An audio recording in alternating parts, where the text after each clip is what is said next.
Hola, ¿qué tal? Bienvenidos.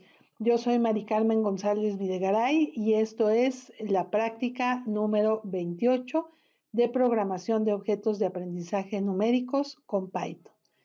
Vamos a ver cómo se hace la práctica que tenemos para funciones. En esta práctica se pide, por ejemplo, la longitud euclidiana. ¿Qué es la longitud euclidiana? La raíz cuadrada de la suma de los elementos de un vector al cuadrado. Entonces, importamos NumPy como nuestro módulo as NP para poder hacer la parte matemática, la parte de los vectores.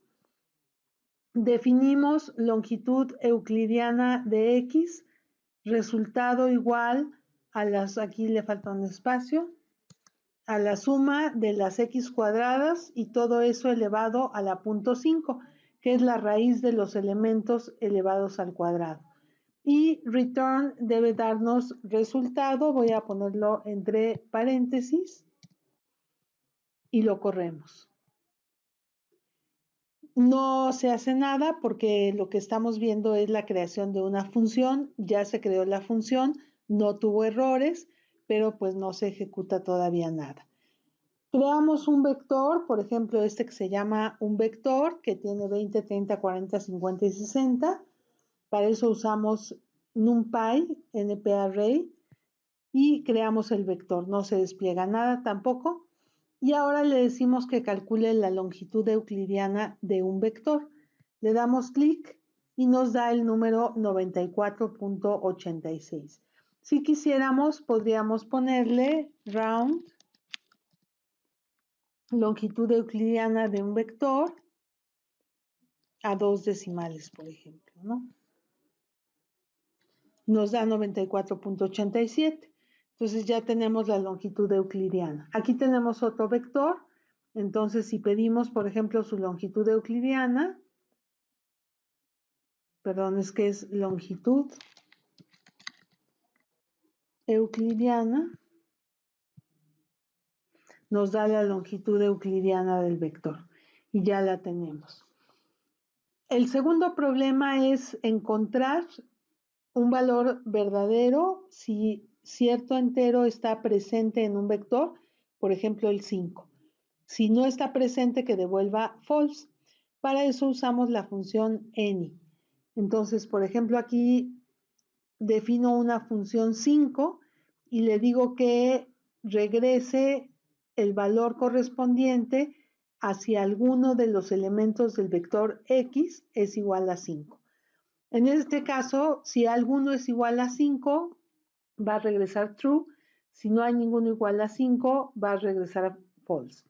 Entonces, corro la función, genero un vector, por ejemplo, 1, 2, 3, 4 y 5. Corremos la función y nos dice que es verdadero porque tiene el 5. En cambio, aquí tengo otro vector que es 6, 7, 8, 9 y 10. Si corremos esta función, nos da false. Muy bien, tenemos el ejercicio 3 que usa la función unique. Esta función se va a llamar únicos y lo que va a hacer es devolver el mismo vector pero sin los elementos duplicados si es que tiene duplicados. Entonces definimos una función que se va a llamar únicos y que va a regresar np_unique de y, o sea, los elementos únicos de y, los elementos que solo están una vez. La corremos, no tiene errores. Después tenemos y igual a np_array 1, 2, 3, 3, 2, 1. Tenemos repetidos el 1, el 2 y el 3. La corremos y nos dice que únicos de y es el arreglo que tiene nada más 1, 2 y 3. Funciona perfectamente. Aquí vamos a meter un vector más extenso, por ejemplo 1, 1, 2, 2, 3, 3, 3, 4, 4. Lo corremos únicos de x y nos dice que el resultado es un arreglo donde tiene 1, 2, 3 y 4, que son los elementos únicos. Ahora, tenemos el número 4 que nos pide hacer una función que a través de un for que ya vimos, sume los n primeros números naturales, pero elevados al cuadrado. y luego crear otra función que haga lo mismo, pero de forma vectorial, o sea, de forma inmediata. Y preguntamos cuál es más eficiente y por qué. Entonces, hacemos la primera parte y definimos la suma de cuadrados de n, sería, inicializamos la suma en 0, desde 1 hasta n más 1. ¿Por qué desde 1 hasta n más 1? Porque vamos a sumar los primeros naturales y los índices, si ustedes se acuerdan, si yo le pongo n más 1 llega hasta n. Y luego la suma de la i elevada al cuadrado y que regrese suma. Vamos a ponerle suma entre paréntesis. No es necesario, pero vamos a ser un poquito más correctos en nuestro código. Corremos, no hubo ningún error. Le pedimos que nos dé la suma de los 10 primeros números naturales elevados al cuadrado y nos da 385, se puede verificar. La segunda parte es una función que simplemente aproveche lo que ya tenemos dentro de NumPy, que es tener el vector, y lo que vamos a hacer es tomar un vector de 1 a n, porque acuérdense que el último no lo toca, elevado al cuadrado. Y de todo eso calculamos la suma. Si corremos esta función, bueno, no hace nada, pero si ponemos suma de cuadrados vectorial de 10, por ejemplo, nos da el mismo número de arriba, 385. Después tenemos un ejercicio con un uso de conjuntos. Nos piden crear una función que, dado un vector con dígitos que no estén repetidos, devuelva los dígitos del 0 al 9 que no aparecen en el vector. Por ejemplo, si el vector es 0, 2, 4, 8, que devuelva 1, 3, 5, 6, 7, 9. Obviamente, pues aquí conviene usar conjuntos, es la forma más fácil de hacerlo. ¿Por qué? Porque los conjuntos justo utilizan valores numéricos no repetidos. Entonces, hacemos una función que se llama dígitos faltantes y que va a evaluar esa función en un vector X mayúscula, el que sea. Dígitos es igual a 0, 1, 2, 3, 4, 5, 6, 7, 8 y 9, que es el conjunto de los 10 dígitos que existen, y va a imprimir la diferencia con dígitos del vector X. Corremos la función, no ejecuta, sí ejecuta, pero no resulta nada porque no hay todavía un return, y le vamos a pedir entonces en dígitos faltantes de 3, por ejemplo, 1, 2, 3, nos regresa 0, 4, 5, 6, 7, 8 y 9. Si ponemos, por ejemplo, otro conjunto, vamos a ponerlo en donde va, el uso de conjuntos. Si pongo otro conjunto, por ejemplo, un conjunto B, que sea los números que estaban arriba, una listita con los números que estaban arriba, 0, 2, 4, 8, y le pedimos que haga dígitos faltantes de B. Nos da 1, 3, 5, 6, 7, 9, lo que pedíamos, ¿no? Entonces está correcto. Vamos a ver cómo crear una función que ubique el número de divisores que tiene un valor numérico, un número natural. Entonces vamos a meter un número entero n y lo que vamos a hacer es inicializar divisores en 0 y luego desde 2 hasta n, porque estamos pidiendo que no sea ni la unidad ni el mismo número, y ya sabemos que no llega hasta n, sino hasta n menos 1. Si el residuo de dividir entre i es 0, quiere decir que hay un divisor, entonces sumamos 1. En caso de que no sea el residuo 0, no se suma nada, y al final regresa div. Corremos esta función y le pedimos, por ejemplo, el número de divisores de este numerote, que es 362.880. Ahorita les digo cómo lo saqué. Me da 158. Es 1 por 2, por 3, por 4, por 5, etcétera, hasta 9. Después le pedimos, por ejemplo, el número de divisores de un número primo, como puede ser el 71. Y nos dice que el número de divisores es 0. Entonces, con esto podemos probar si un número es primo o no. Tenemos ahora un ejercicio para calcular una serie de potencias, donde yo tengo 1 más x cuadrada, más x cúbica, más x cuarta, etcétera, hasta x a la n. Y hay que escribir un programa que calcule esta suma cuando los argumentos sean la x, que es el que va a irse elevando a diferentes potencias, y la n, que es el número de potencias, y en este caso, pues n más 1 sería el número de términos de la serie. Definimos la función h de xn, la suma es igual a 0, desde i igual a 0 hasta n más 1, ya dijimos por qué es hasta n más 1. La suma es igual a lo que llevamos en la suma, que está inicializado en 0, por x a la i. Fíjense que cuando empieza, por ejemplo, la i en 0, esto nos va a dar 1, que es este 1. Para i igual a 1 nos va a dar x, que es esta x, etc. Y regresa suma, que dijimos que vamos a procurar ponerlo entre paréntesis, aunque no sea estrictamente necesario. Corremos esta función, no tiene errores, y corremos para 2, 3. ¿Qué quiere decir eso? Que la x vale 2 y el número de potencias vale 3. Entonces tendríamos 1 más 2 al cuadrado, más 2 al cubo, que eso es 7 y 8, 15. Pueden cambiarle y les debe de funcionar perfectamente. El número 8. Índice del primer 1. Escribe una función que encuentre el índice, o sea, la posición del primer número 1 en un vector X. Y en un momento dado, si no hay unos, que nos avise que no hay unos. Entonces, bueno, hay que recordar que los índices del vector comienzan en 0. Entonces, por ejemplo, define índice primer 1, le estamos llamando así a la función.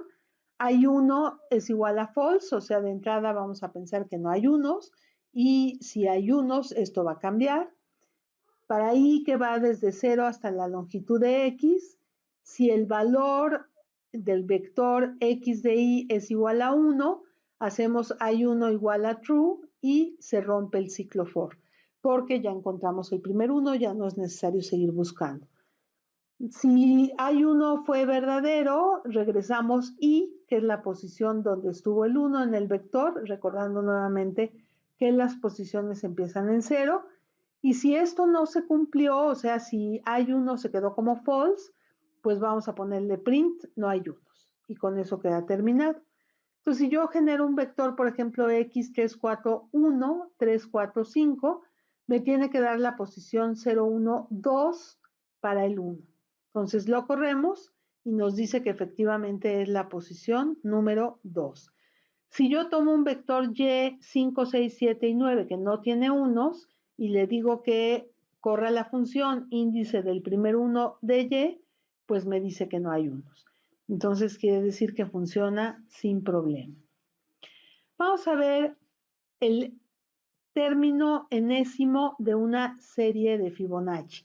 La serie de Fibonacci, si ustedes se acuerdan, es esta que empieza con 1, luego 1 más 1, 2, luego 1 más 2, 3, 3 más 2, 5, 5 más 3, 8 y así sucesivamente.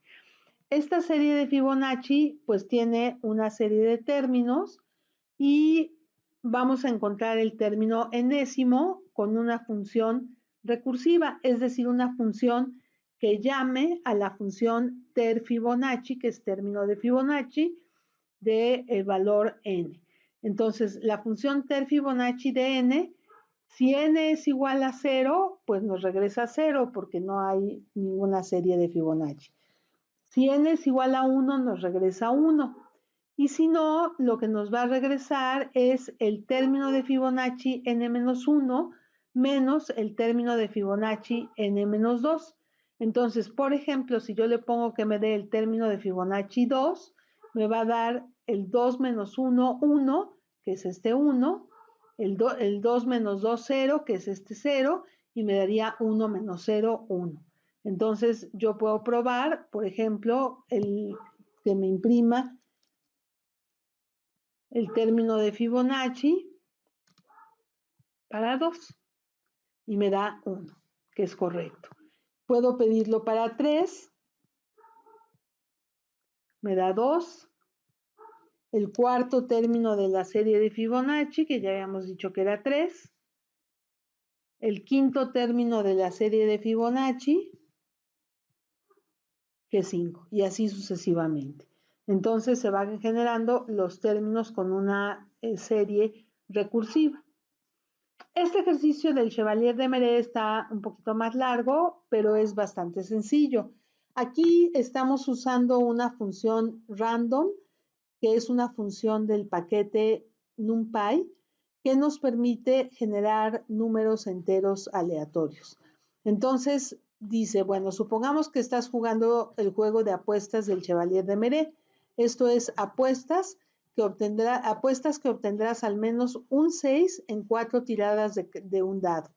Escribe el programa que simule una ronda de este juego e imprima si ganaste o perdiste. Verifica que el programa genere diferentes resultados cada vez que lo corres. Muy bien, vemos la primera sección de este problema, el inciso A, y tenemos, bueno, el import numpy a CNP, que ya lo teníamos arriba, pero bueno, no importa que se reitere. Definimos un dado que no tiene argumentos, porque el dado siempre va a ser el mismo programa sin importar los argumentos, y le decimos que genere un valor que va a ser la tirada de 4 dados. Entonces tenemos un número entre 1 y 7, lo cual nos va a dar 1, 2, 3, 4, 5 o 6, 4 veces. Nos va a generar 4 valores entre 1 y 7. Luego va a imprimir el valor, que es el valor de los 4 dados que se lanzaron, y después le vamos a preguntar si algún valor es igual a 6. En caso de que sea igual si esto es igual a 6, entonces vamos a poner ganaste, y si ninguno es igual a 6, vamos a poner perdiste. Entonces, si corremos vean, por ejemplo, salió 1, 6, 6, 3. Entonces, si hubo por lo menos un 6, ganaste. Fueron 4 dados. Si lo volvemos a correr, 5, 6, 1, 6, ganaste. Si vuelvo a correr esta función, 1, 3, 4, 1, no hubo ningún 6, perdimos. Entonces ya tenemos esta parte. En el inciso B, lo que vamos a hacer es que en lugar de ser un dado, sean n dados. Entonces ahora tenemos un argumento para sixes, que nos piden que así se llame la función, un argumento que por default es igual a 4, porque nos están pidiendo que por omisión le demos el valor de 4. El valor igual es 1 a 7 valores aleatorios n veces, o sea, nos va a generar n valores aleatorios entre 1 y 7 sin tocar el 7. X va a ser la pregunta de si hay algún valor igual a 6. Si es falso, perdimos, y si es verdadero, ganamos. Entonces, corremos la función, le ponemos sixes de 6 y me dice, por ejemplo, ganaste. Si lo vuelvo a correr, ganaste. Si lo vuelvo a correr, perdiste, etcétera, ¿no? Es lo mismo. Si le ponemos 10, por ejemplo, aquí está sixes de 6.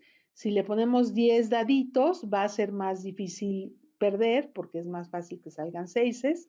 Entonces, dice perdiste, perdiste, ganaste, ganaste, ganaste, ganaste, y bueno, empezamos a observar que hay más ganastes que perdiste. Y la función evaluada sin argumento va a tomar el valor de 4, que es el argumento por default. Entonces, si yo le digo pues me dice perdiste, o de repente me da ganaste, ¿no? Ahora, en el inciso C nos piden hacer n rondas con n dados, n mayúscula rondas con n minúscula dados. Entonces es el mismo programa, pero ahora le pedimos que desde 0 hasta n, ya sabemos que no va a llegar al n, va a llegar al n-1, pero como empieza en 0, son n veces. Si 6n es igual a ganaste, entonces que sume 1 a ganados y que calcule la proporción de ganados entre n, que va a ser mi probabilidad empírica de ganar este juego. Corremos la función y hacemos rondas, por ejemplo, 100 rondas con 4 dados, 1000 rondas con 4 dados y nos está dando la probabilidad empírica de obtener por lo menos un 6 en cada una de las rondas.